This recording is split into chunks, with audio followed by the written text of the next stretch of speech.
Last వీడియోలో discuss చేసినట్టు let's talk about genres and their first films. So personal గా నా ఫేవరెట్ జానర్ వచ్చేసి సైన్స్ ఫిక్షన్ ఫిల్మ్. నీ ఫేవరెట్ జానర్? నా యాక్షన్.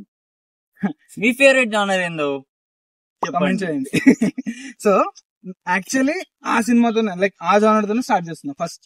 సో మనం ఫస్ట్ మాట్లాడుకున్నది ఫస్ట్ యాక్షన్ సినిమా.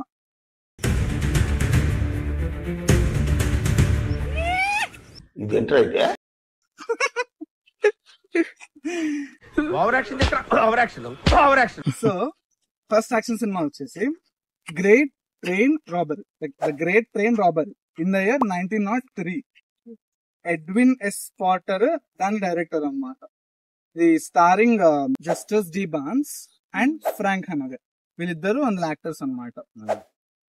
సో ఇది ఒక 12 minutes ఉంటుంది సినిమా. అండ్ అదే సో అక్కడి నుంచి యాక్షన్ సినిమా దాని జర్నీ స్టార్ట్ అయింది. యాక్షన్ ఫస్ట్ ఫిలిం ఇది జానర్ లో, లైక్ వరల్డ్ లో ఫస్ట్ సినిమా యాక్షన్ సినిమా. సో అక్కడ నుంచి దీని జర్నీ స్టార్ట్ అయింది. సో వైబర్స్, మీ ఫేవరెట్ యాక్షన్ ఫిల్మ్ ఏంటో కామెంట్ చేయండి. And next upcoming genres and first సినిమా తెలుసుకోవడానికి stay tune. Encourage new talent. Please